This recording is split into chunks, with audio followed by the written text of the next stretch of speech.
LA-GET.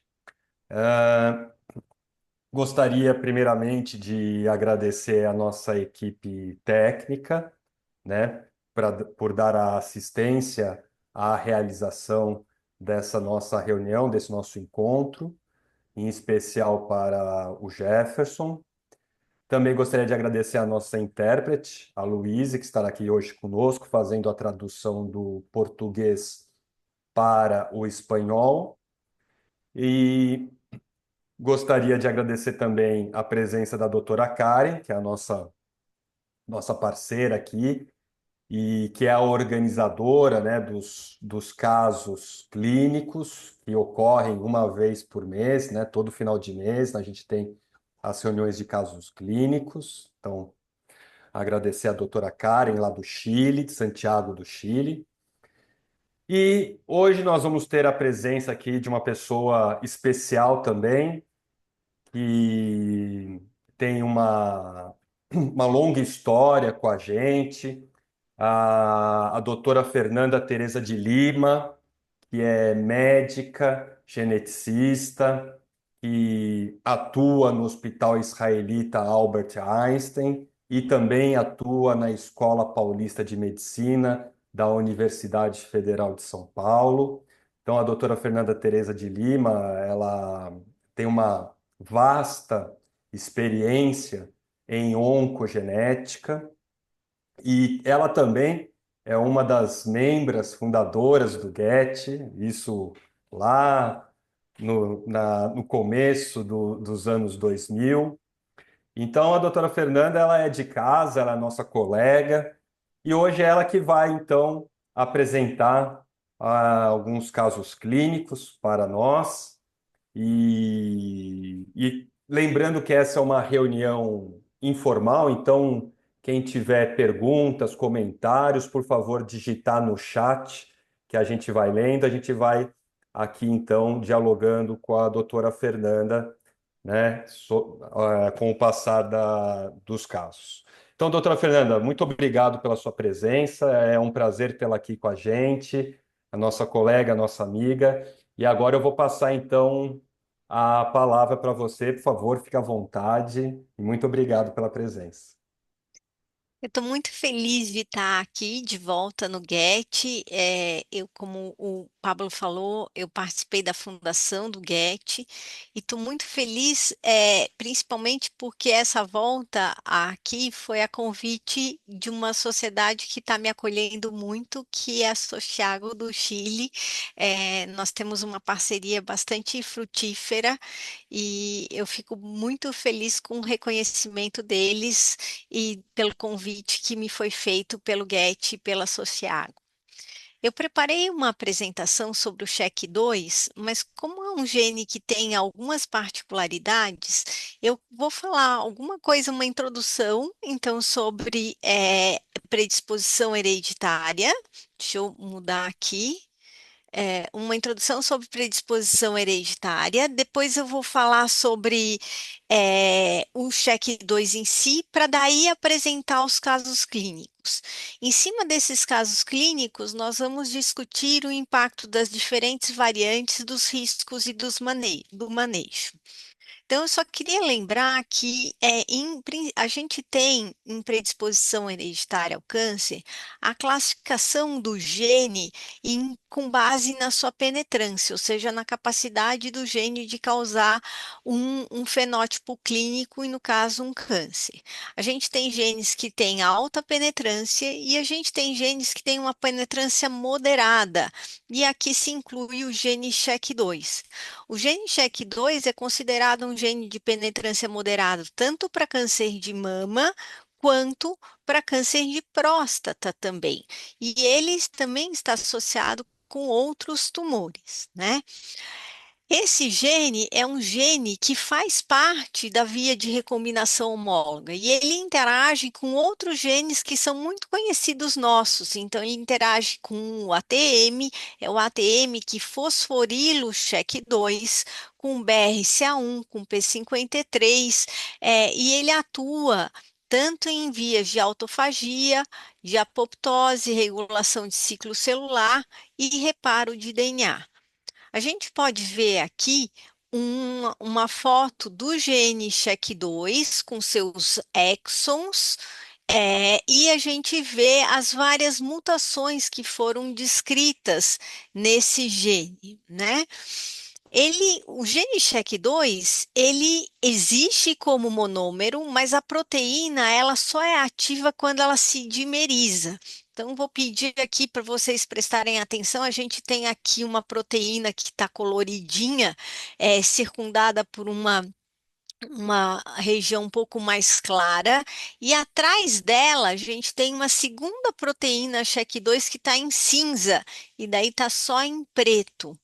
Então, para funcionar, o check 2 tem que estar fosforilado aqui no códon 68, e uma vez fosforilado, ele vai se dimerizar e ele vai atuar, sua forma ativa, então, é como um dímero. Além disso, a gente tem muitas mutações no check 2. E essas mutações, elas têm um impacto diferente na proteína e na função da proteína. Então, já existem algumas análises funcionais mostrando que algumas das mutações, até bastante frequentes, são mutações que são funcionais. E eu mostro aqui, por exemplo, uma alteração que a gente chama de 157T, que é uma das que a gente vai ver hoje, né? A gente tem alterações onde a função é intermediária e tem alterações que realmente levam a um dano, da função proteica, né? Um outro fato que eu gostaria de falar para vocês antes da gente apresentar o primeiro caso é que, por algum tempo, o check 2 foi considerado um gene associado à síndrome de Li-Fraumeni-like. E em alguns relatos de casos mais antigos, mesmo no Homin, nas versões mais antigas, aparecia lá o check 2 como responsável pela síndrome de Li-Fraumeni-like. Mas desde 2008 já existe, e eu deixei aqui o trabalho original, já existe uma clara aversão a essa associação. Então, a gente sabe que o gene check 2 não é associado com os tipos de câncer que a gente vê em síndrome de Li-Fraumeni ou síndrome de Li-Fraumeni-like, né? Então, não é razoável a gente falar que o check 2 causa uma síndrome de Li-Fraumeni-like. Então, com essa introdução, eu queria passar para o primeiro caso clínico. E eu sei que tem gente aí da América Latina toda, eu realmente gostaria que vocês interagissem aí. Eu vou fazer algumas perguntas, podem colocar no chat. O ideal seria que vocês participassem. Então, essa é uma paciente, que eu errei aqui, na realidade, ela tinha 41 anos quando ela passou comigo a primeira vez, e ela vinha com um histórico de câncer de tireoide aos 29 anos. Ela fez uma tireoidectomia total com esvaziamento cervical, fez radioterapia. Depois de um ano, ela teve uma recidiva local, ela foi ressecada novamente, ela recusou a iodoterapia.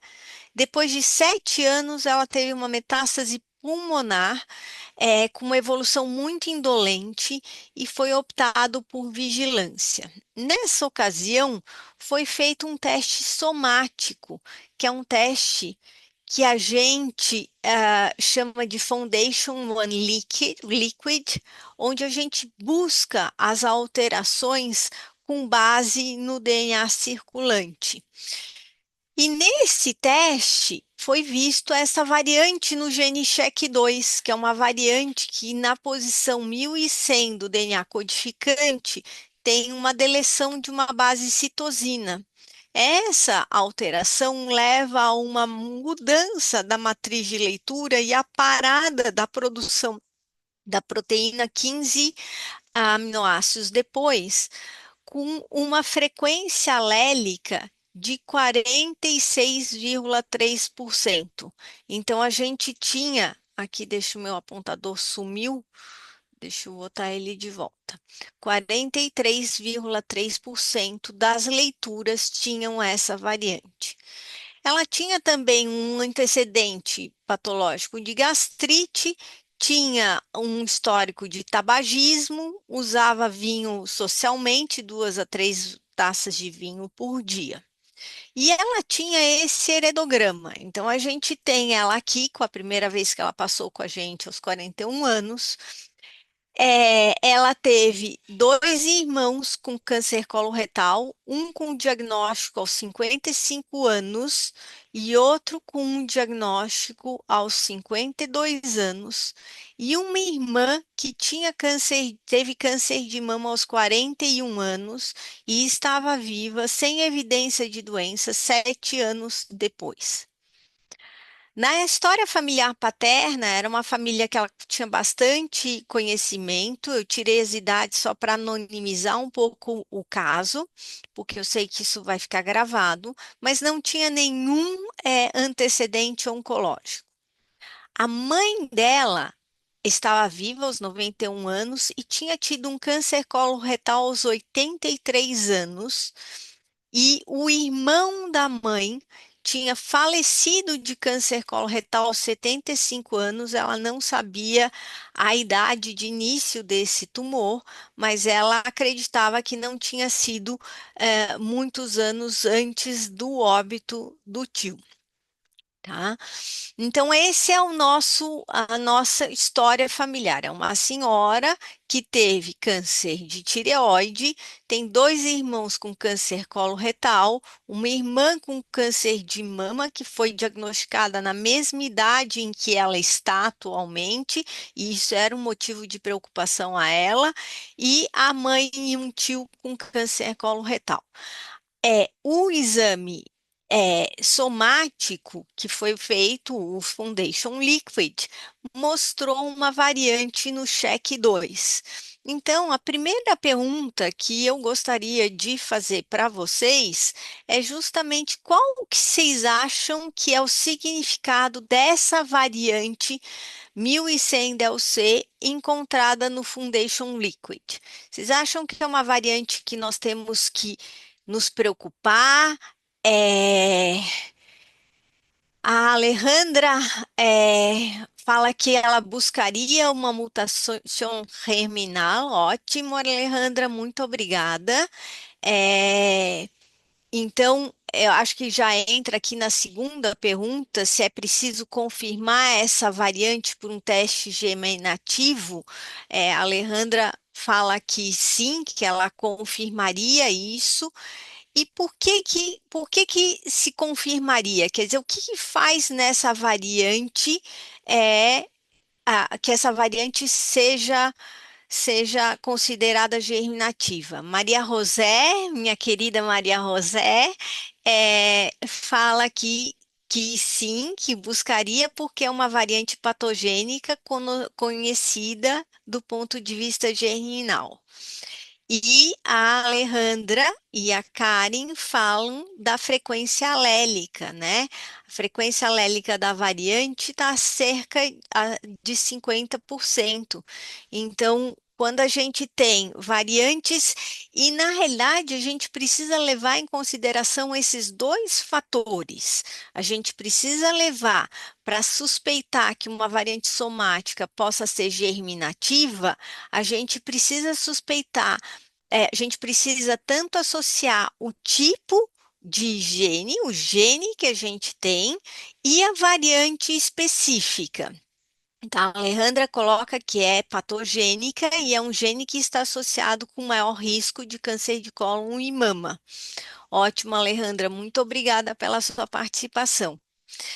E é justamente isso. A gente normalmente vai procurar uma variante germinativa, se uma variante somática pode ser germinativa, se for um gene primeiro associado a tumores germinativos, né, a tumores de origem hereditária, e segundo, se a VAF tiver ao redor, acima de 25 a 30%, já é suficiente. No entanto, a gente tem que ter cuidado, por exemplo, com genes como o P53, como o APC, como o PTEN, porque para esses genes a gente pode ter frequências alélicas altas em mutações exclusivamente somáticas. Então, a gente precisa daí conhecer a história do nosso paciente e para saber se aquele gene faz sentido dentro do contexto pessoal e familiar do paciente. Outra coisa que eu gostaria de perguntar para vocês é que outras síndromes de predisposição hereditária a gente poderia pensar nesse cenário. A gente tem, deixa eu voltar aqui o slide. Eu queria fazer um comentário, Fernanda, Sim, se você me Pablo, por permite, favor. justamente com relação à história familiar dessa paciente, né, da probanda, né?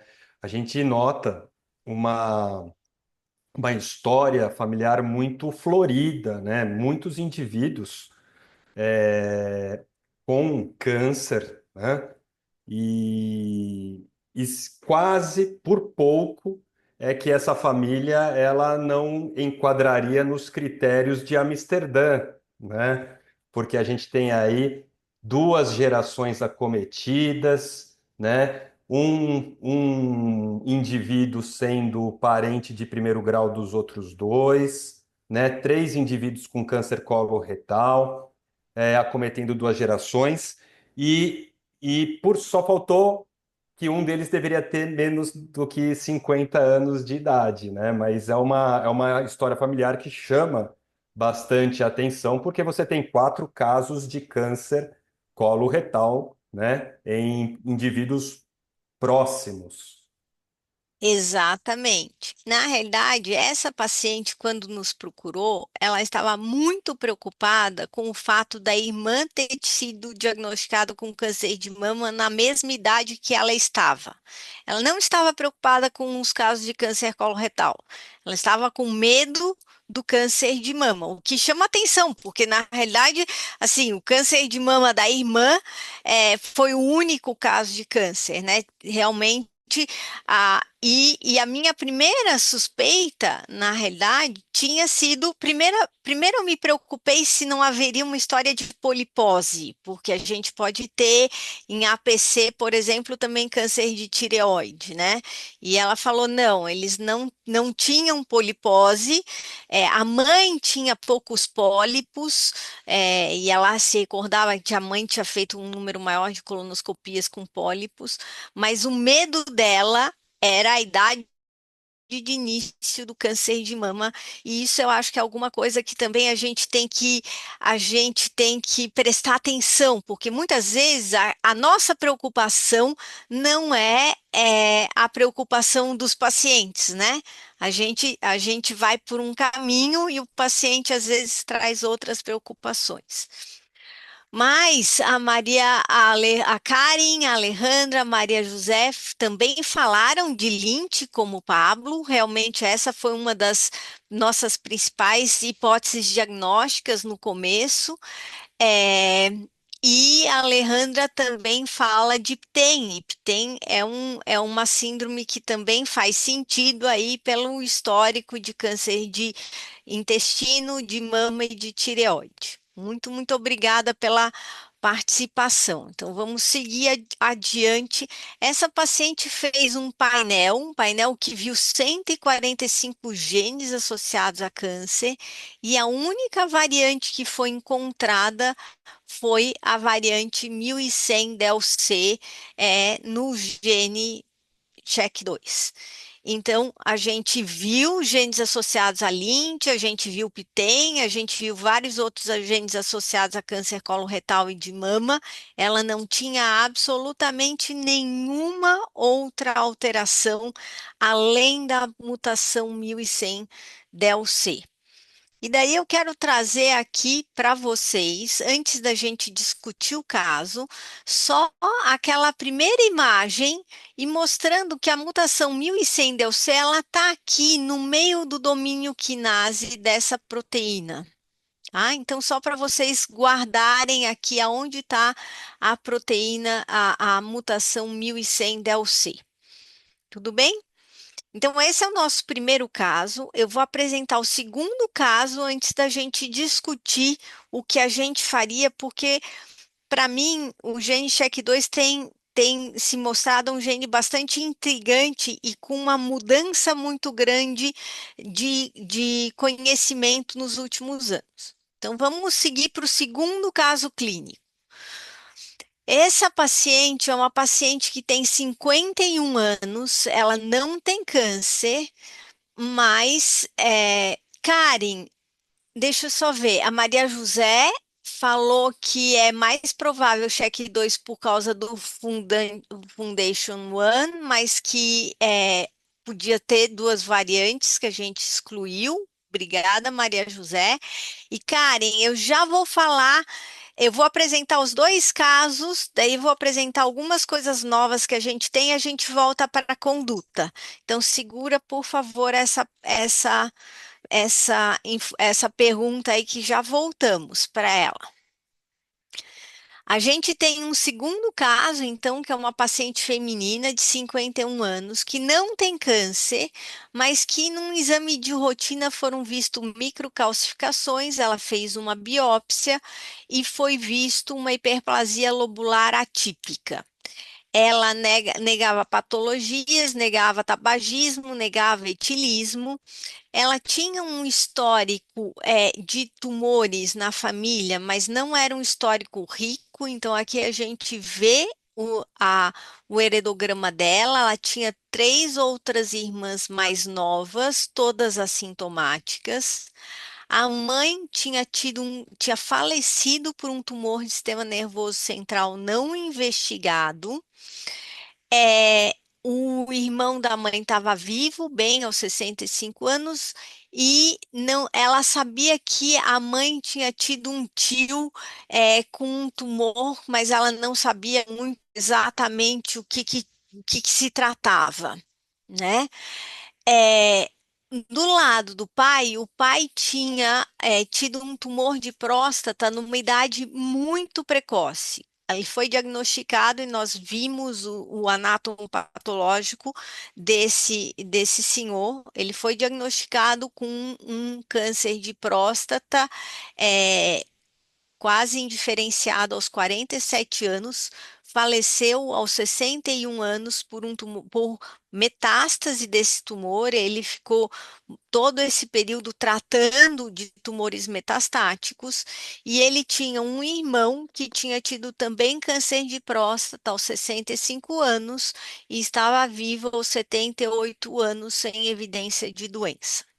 Então, essa era a história dela e ela nos procurou já com o resultado do teste genético que ela tinha pedido para o médico dela. Mas antes da gente falar do resultado dela, eu queria perguntar para vocês que síndromes vocês pensariam nessa família? Uma família que a gente é uma família relativamente pequena nessas duas gerações aqui. A gente tem um tumor de sistema nervoso central e um outro tumor aqui, e dois tumores de próstata. Vocês pensariam em alguma coisa? Vocês acham que tem critérios aí de predisposição hereditária? O que chama Você- atenção, né, Fernanda, aí nesse caso, é a idade de diagnóstico do câncer de próstata do pai da probanda, né? E foi um tumor de início muito precoce, 47 anos, né? E aparentemente parece ser um tumor agressivo, né? Porque é um tumor metastático e é o que chama a mais a atenção nesse caso aí. Exatamente. Vocês pediriam um teste genético nessa situação para essa paciente? A Karen fala que ela pensou em BRCA do lado paterno. A Karen e a Alejandra, na realidade, duas Alejandras, falaram que sim, que pediriam. A gente está vendo que é uma família, Nerina também. A gente está vendo que a nossa paciente ela não tem câncer, ela tem uma hiperplasia lobular atípica, e ela tem uma vivência muito ruim com câncer. E isso sempre tem que ser considerado, porque a gente sabe que a gente pode ter. é, Posicionamentos diferentes dos pacientes frente a determinadas alterações pela vivência que eles têm com a doença. Outras pessoas, a Clara também fala que pediria um painel, e a Alejandra coloca que ela pediria um painel que visse também P53 e VHL entre os genes que estivessem no painel. Esse painel foi feito, então vamos ver aqui o que que aconteceu. Esse painel foi feito e ela veio com uma variante que com várias variantes de significado desconhecido. Foi um painel que viu 103 genes associados à predisposição hereditária ao câncer. E ele encontrou algumas variantes de significado desconhecido em vários genes, mas encontrou uma variante considerada patogênica, que uma variante que troca uma ileína por uma trionina na posição 157 do gene CHEK2. E chamava a atenção que no resultado eles já colocavam aqui variante patogênica de baixa penetrância. Tá? Então vamos ver aqui o gene CHEK2. A gente tem o gene CHEK2. Lembrem que a 1100 delC estava aqui, a 157T está aqui no meio desse domínio. Tá? Esse é o domínio que é fosforilado para que ocorra a dimerização da proteína. Então, a gente tem esses dois casos, são dois casos diferentes, um com uma família com um número grande de casos, e a gente tem uma outra família com poucos casos, com uma alteração na próstata que chama bastante atenção. E a gente precisa discutir o que fazer com esses pacientes.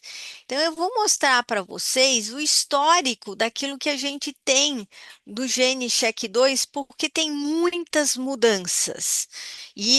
Quando eu pensei em falar sobre CHEK2, a minha preocupação foi justamente trazer essas atualizações que são muito recentes e com mudanças de conduta bastante importantes. Então, os primeiros trabalhos datam da década de 90 e nesse período, a mutação 1100-delC, ela era associada ao aumento de risco de câncer de mama e intestino. Por um breve período de tempo se falava da síndrome de mama e intestino. E daí saiu esse trabalho aqui que mostra riscos muito variados de tumores muito diversos, né? E tem aqui o sarcoma, né, com um risco relativo, um odds ratio de 3,45. Esse dado foi o dado que fez com que, durante algum tempo, o CHEK2 fosse associado à síndrome de Li-Fraumeni. A gente pode ver esse dado de uma outra forma nesse artigo, sobre a forma de um gráfico. Aqui seria a linha de igualdade entre o observado e o esperado, e a gente vê que a mutação 1100-delC com certeza aumenta muito o risco de câncer de mama. Né? Existem outros tumores aqui, eu chamo a atenção para o câncer de próstata e para os sarcomas que aparecem aqui, mas a gente também tem, por exemplo, tumores de ovário, Hodgkin. Então, esse foi um trabalho bastante robusto que mostrou a associação da mutação 1100 DLC com vários tipos de câncer. Em 2003, saiu um trabalho que estudou outras variantes no gene check 2. E esse trabalho dizia que as principais e as mutações mais frequentes no as mutações missense mais frequentes no gene check 2, incluindo a mutação que o nosso segundo paciente tinha, não estavam associados com aumento de risco de câncer de mama. E esse foi um outro conceito que ficou, que as mutações missense teriam um risco menor do que as mutações que truncam a proteína, como a 1100-DLC. Se passaram muitos anos com esse dado, até que em 2011 teve um trabalho que mostrou que algumas mutações no gene check 2 poderiam sim estar associados com pequenos aumentos de risco de câncer de mama. Então, eles classificaram de acordo com as mutações de acordo com vários programas que indicam patogenicidade e mostraram que algumas mutações missense poderiam contribuir para o câncer de mama. E daí a gente tem aí alguns trabalhos que separam o risco de check 2 em câncer de mama, o risco relativo, sendo maior aí para mutações que truncam a proteína e menor para mutações missense. Então, esse é um exemplo, esse aqui é um outro exemplo de trabalho que separa os riscos associados a 1100 e as mutações missense. Em 2022, saiu um trabalho bastante interessante que ele viu o fenótipo das variantes missense e das variantes que ocorrem no gene check 2. Esse trabalho mostrava riscos diferentes e ele fazia várias avaliações. Então, ele pegava, por exemplo, a alteração I157T e comparava com todas as variantes sem ela, mostrando que na hora que a gente tira essa, o risco realmente fica maior e que essa variante sozinha tem um risco um pouco menor. Aqui a gente vê em azulzinho quem tem câncer de mama e aqui quem não tem câncer de mama e a prevalência é, é, dessa alteração de câncer aí, a depender da mutação. Então, a gente vê que algumas mutações realmente têm um valor aqui significativo, mostrando que faz que algumas variantes têm diferenças no seu fenótipo, né? E em seguida, no ano de 2023, saiu um trabalho com um número muito grande de pacientes, mais de 6.000 pacientes com mutação no check 2, e ele separava em mutações que truncam a proteína, mutações missense em geral, a I157T e uma outra variante que é a serina 428V, que é uma variante muito frequente em judeus, principalmente judeus askenazi. Aqui a gente vê a frequência dessas variantes aqui em judeus askenazi, mostrando que essas variantes são bastante frequentes, né? E que as variantes em geral no gene check 2 são bastante frequentes também em indivíduos brancos. Né? A gente tem aqui a frequência, que é uma coisa que interessa para a gente, a frequência dessas variantes nos hispânicos, então mostrando que a gente tem uma frequência também significativa de mutações missense nos latinos. E esse trabalho associou essas variantes com a história de câncer de mama e câncer coloretal não polipóide, né? E o que se observou é que as variantes que truncam a proteína, elas tinham, na realidade, um risco parecido de câncer de mama, tanto as que truncam quanto as missense, mas que a IL 157T e a C 428, a EF, tinham um risco menor. né? Além disso, a idade de início dos tumores para as variantes que truncam a proteína e as mutações missense eram um pouquinho menores do que os tumores que apareciam nessas outras duas variantes, e aqui a gente vê, então, um possível fenocópia, quer dizer, o paciente tem a mutação e tem o câncer, mas o câncer não é causado pela mutação. Esse trabalho também associou o tipo de câncer, então se era um ductal invasivo ou ductal in situ, e daí a gente vê que os gráficos são um pouco diferentes aqui para mutações missense, para mutações que truncam a proteína, e esse trabalho também mostrou o risco de câncer coloretal e não mostrava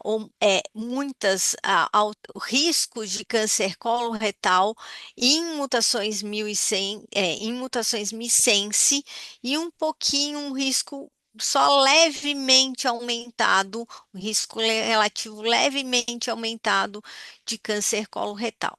Esse trabalho, então, foi fundamental para que se falasse que o gene check 2 não está associado ao aumento de risco de câncer coloretal. E essa é uma das grandes mudanças que a gente tem.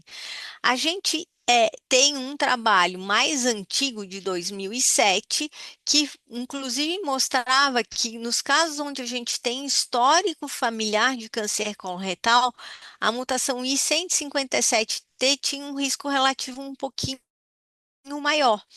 Mas esse trabalho avaliou essa alteração aqui e não mostrou esse risco, mostrando que muitas vezes é o histórico familiar que faz com que leve a um surgimento de um risco aumentado.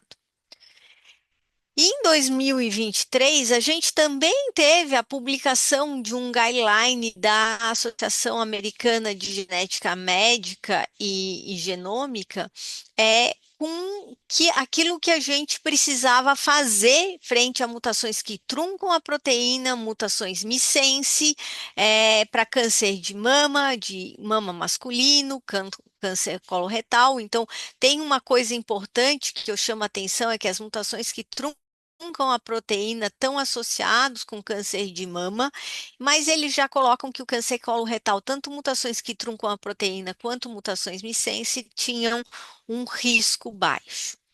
Então, para câncer, para check 2, a gente sabe que o tipo de variante ele influencia na determinação do risco. E eu acho que esse é o grande conhecimento que a gente sempre tem que lembrar frente a mutações no check 2. Quando alguém te fala, tem um paciente com mutação no check 2, a primeira pergunta tem que ser qual é a variante. Nas últimas versões do NCCN de câncer de mama, eles falam de um risco intermediário aqui para câncer de mama, com a necessidade de incluir mamografia a partir dos 40 anos e ressonância a partir dos 30, sem um risco muito alto de câncer coloretal. E também falam de uma associação de risco aqui de câncer de próstata, considerando um rastreamento a partir dos 40 anos.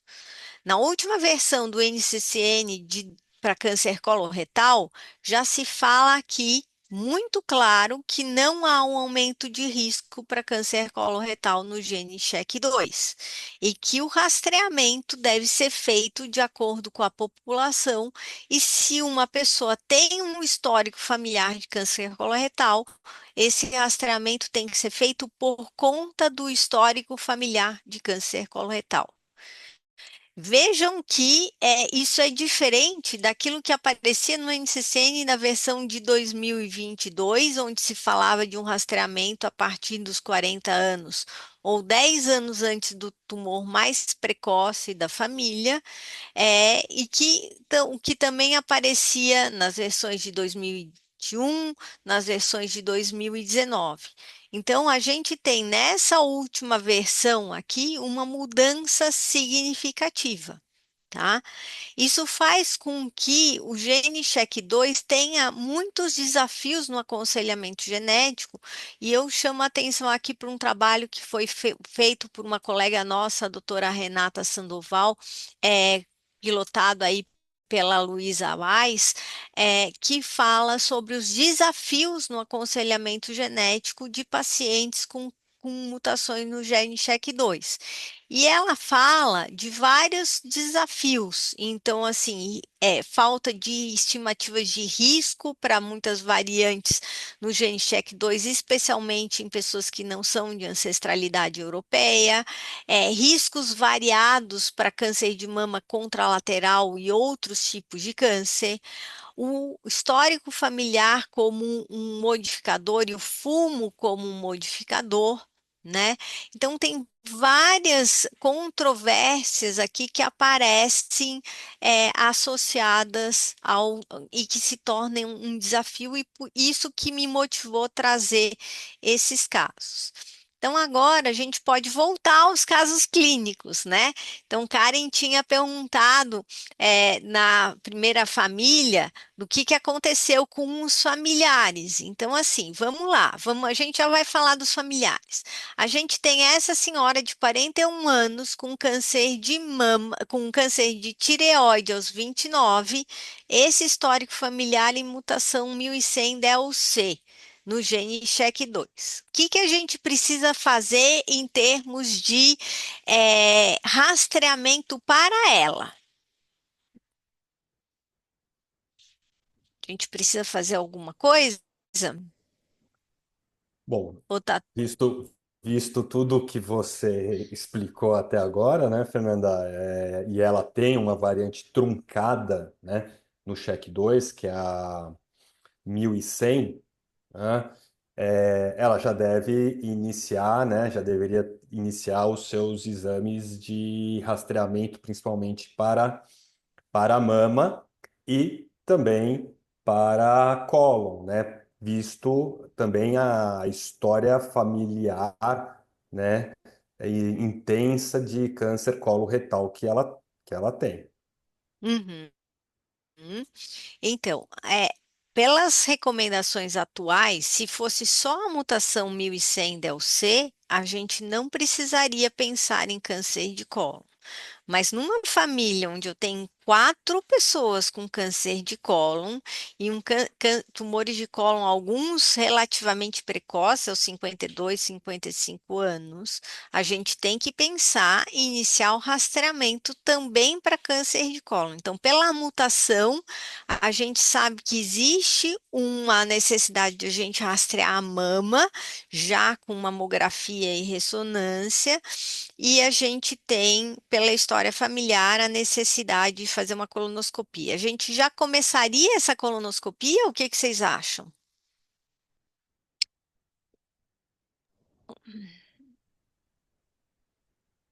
Bom, é, é, como o caso de câncer coloretal mais diagnosticado em idade mais jovem foi aos 52 anos, né?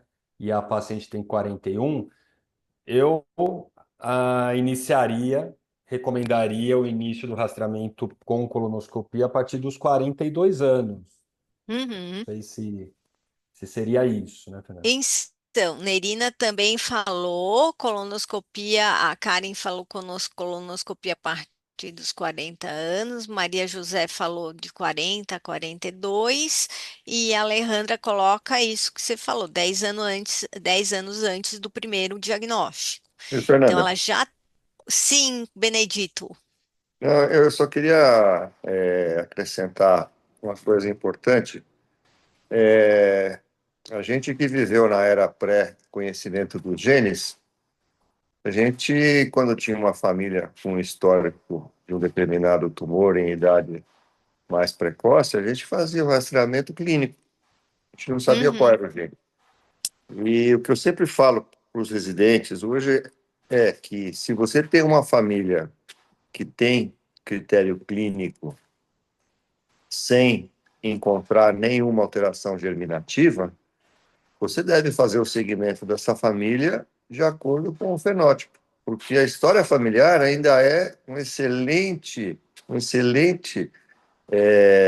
meio para você fazer prevenção em uma família, né? Uma família que tem 4 casos de câncer coloretal em 2 gerações, como essa que você está mostrando, mesmo sabendo que o NCCN diz que o check 2 não aumenta o risco de câncer coloretal, eu não posso ignorar esses 4 casos. Então, assim, eu vejo que o rastreamento dessas famílias deve ser feito com base nos antecedentes familiares. E se a gente for olhar o NCCN, todas as recomendações que eles colocam para qualquer tipo de tumor, eles colocam que o risco não é aumentado, a cirurgia redutora de risco não está indicada, que tal coisa não existe evidência, vírgula. Mas, atenção Qual para os história? antecedentes familiares. Então, assim, antecedentes familiares é sempre um ponto muito importante que eu acho que a gente não pode esquecer. Então,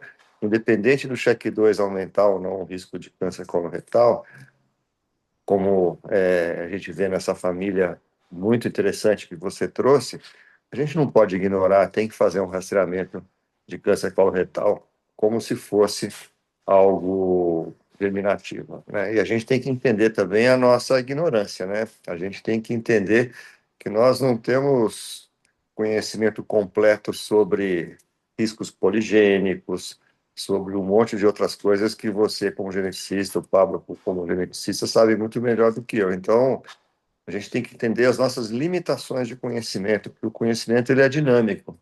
Daqui a pouco a gente vai ter informações que vai trazer explicações para a gente por que que essa família teve esses 4 casos de câncer coloretal. Então, o recado que eu queria deixar, Fernanda, é esse. Antecedentes familiares, fenótipo, história clínica, tem um valor muito grande para você traçar o planejamento de prevenção de qualquer família, de qualquer gene, né? Perfeito, eu sempre falo, a história clínica é soberana, a gente tem que levar isso em consideração. E daí a gente volta na pergunta da Karen, e os familiares, o que que a gente faz para eles? Vamos ver se vocês é, é, vão corroborar aquilo que eu fiz para essa família. Eu sei o que eu pedi, mas o que que vocês fariam para esses familiares em termos de rastreamento molecular, em termos de orientações de risco? A doutora Karen coloca painel aos 3 irmãos. Karen, muito, muito obrigada, porque foi exatamente isso que eu falei. Eu tenho hoje evidências de que não existe diferença entre controles e pacientes portadores de mutação no gene CHEK2 em relação a câncer coloretal. E essa família, desde o começo, me parecia muito Lynch, né? É uma família que, se não é polipose, é Lynch.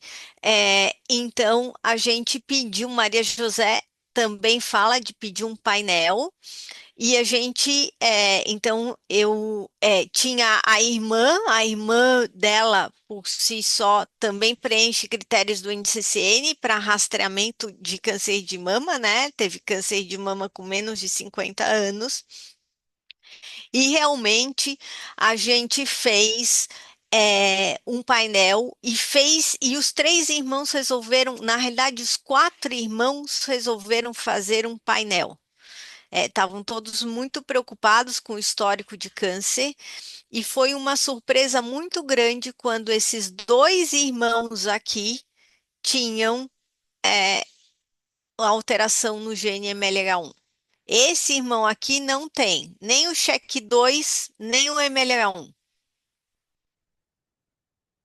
Esse que teve um câncer coloretal. Então, ele é uma verdadeira fenocópia. Não sabemos por que ele teve esse câncer coloretal. Este irmão que teve o câncer coloretal aos 52 anos, ele tem uma mutação no MLH1 e ele não tinha sido feito, ele foi tratado fora de São Paulo, não tinha sido feito a imunistoquímica do tumor quando ele teve o tumor. E essa irmã que teve o câncer de mama também tem mutação no MLH1.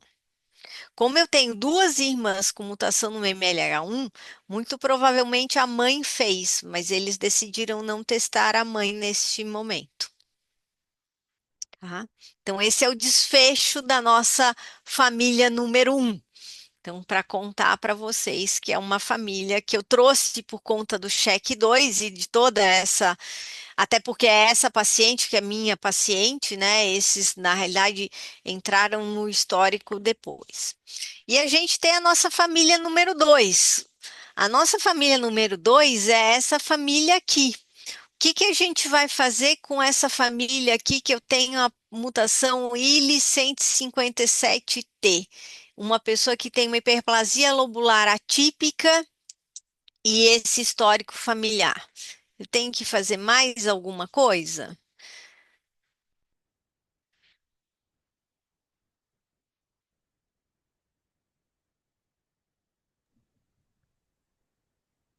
Eu começaria fazendo o rastreamento, né, das três irmãs para a variante encontrada no check 2.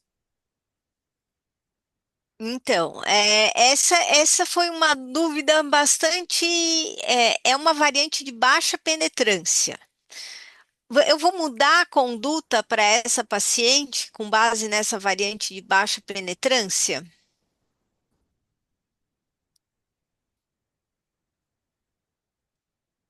A doutora Karen fala painel para todas as irmãs. Por quê, doutora Karen?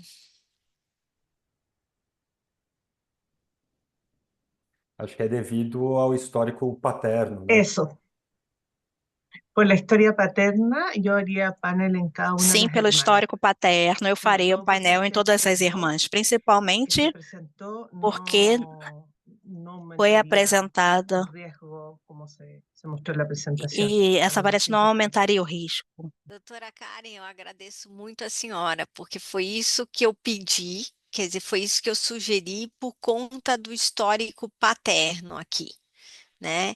O ideal seria que a gente pudesse ter testado o pai e eventualmente testar o tio, né? Mas uma vez que eu não tenho acesso a esse tio e elas também têm pouco acesso ao tio, elas estavam muito preocupadas em relação à hiperplasia lobular da irmã. A primeira coisa que eu falei é que essa alteração é uma variante de baixa penetrância, que a gente tem poucos dados em relação ao aumento de risco e que tem, hoje, o próprio NCCN fala que não é preciso mudar o rastreamento de mama ou de câncer coloretal para essa variante específica, essa I-157T. Então, acho que a gente não precisaria aqui tomar uma conduta mais radical para a hiperplasia lobular atípica dela. Então, o tratamento é de acordo com a indicação clínica, de acordo com o tipo de mama, indicação clínica, mas que eu me sentiria mais confortável se nessa família, por conta desse tumor metastático aos 47 anos do pai, que a gente pudesse testar as três irmãs. Tá? Então, esse é o desfecho da nossa segunda família. E com isso eu termino aqui a apresentação. Eu agradeço bastante a participação de todos. Sempre é um desafio com uma audiência tão qualificada como a que a gente tem no GET, né? E pessoas da América Latina inteira. Então, a gente sempre espera oferecer aí a todos alguns desafios, mas eu queria deixar como recado para vocês que toda vez que falarem em cheque 2, perguntem qual é a mutação. Cheque 2 hoje não é um dos genes onde a gente não pode dar uma recomendação igual para todas as mutações. Bom, muito obrigado, doutora Fernanda, pela apresentação desses dois casos clínicos que enriqueceram muito a nossa compreensão com relação ao gene check 2 Eu acho que todos nós aqui hoje aprendemos bastante sobre as variantes no gene SHEC2. E então, doutora Fernanda, muito obrigado pela presença aqui no LEGET. Sinta-se convidada para outras apresentações futuras. Você será muito bem-vinda aqui ao grupo. Na verdade, você faz parte do GET. E gostaria de agradecer a doutora Karen, da Universidade de Los Andes, lá no, em Santiago do Chile, que é a coordenadora dos casos clínicos. Gostaria de agradecer a Luíse, que é a nossa intérprete de português para espanhol, espanhol-português. Gostaria de agradecer ao Jefferson pela toda a assistência técnica que nos dá aqui para que esse evento também ocorresse. Gostaria de agradecer ao nosso patrocinador, né, o Laboratório Fleury, com o Gênesis, né, que nos apoia e que também torna possível toda essa apresentação, essas reuniões. E deixar o convite aí para a nossa próxima reunião. Espero que todos aqui também para a nossa próxima reunião. Então, com isso, a gente encerra mais um LEGET. Muito obrigado a todos pela presença e até a próxima. Obrigada, Pablo. Obrigada, Santiago. Muchas Obrigada, gracias a todos. Karen, Maria José. Gracias, doctora. Obrigado, Gracias, María Fernanda. José. Gracias a Gracias todos, por Chao. un éxito, Chao, Fernanda. éxito. Gracias, un abrazo. Um Tchau, tchau, abraço. pessoal. Tchau, Tchau. tchau. Chao, chao.